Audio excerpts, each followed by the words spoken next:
I know I usually make a cooking video to talk about my opinions and stuff, but I'm just not hungry today and I'm waiting for my room to heat up before I can go to bed. But I have a lot of opinions, so let's talk. And I want to talk about accents today. Okay, so my previous video, I did a Southern American accent the whole time. It was horrible. Don't even watch it.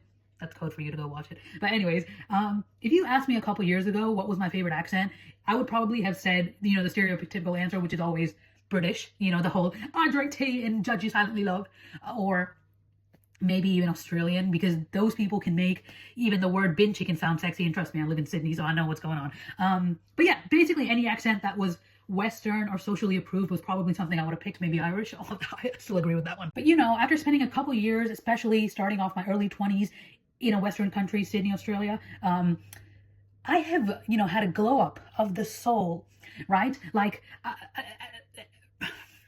but yeah, I've had a lot of appreciation for my culture, Indian culture, right? Because a couple months ago, I was on Instagram, I was just scrolling through the reels, and I heard this Indian girl, speaking in a fluent Indian English accent, and I was just like, girl, that's hot. Oh my God. What? No, that's hot. And when I had watched that video, it just hit me, because growing up, like, I never wanted an Indian accent. Like, I, grew up a little bit in America, right? So I always wanted to just keep my American accent because it's neutral, it's safe.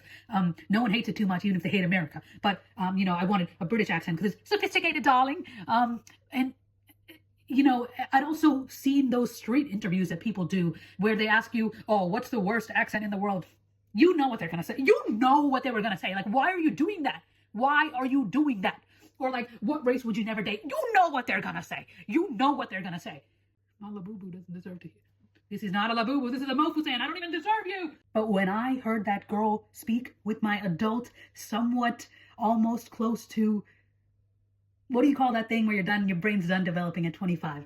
But I'm close to that, right? Because I'm 23. When I heard her speak, I thought she sounded like literal royalty. Like the type of girl who owns a marble palace and a startup. But yeah, so basically, when I heard that video for the first time in my life, I wish I had a full-blown Indian accent. Of course, I code switch sometimes and I do sound Indian when I speak to my parents especially, but it isn't something that comes naturally to me. This is what comes naturally to me, which I think is arguably leading a bit more to an American accent. Very LinkedIn core, if I do say so myself. But that realization of mine of wanting that Indian accent was a huge shift within me, because for once it wasn't me actively trying to embrace my culture by saying, oh my God, no, I shouldn't find this cringe, I should actually be into this. No, it just came naturally to me. No one was forcing me to like this girl's accent. I just fucking found it hot as hell. And that's powerful. That's on that. So love yourself. And if you have an Indian accent, baby, lean in, because that shit is hot. That shit is hot. That is the take. Mwah.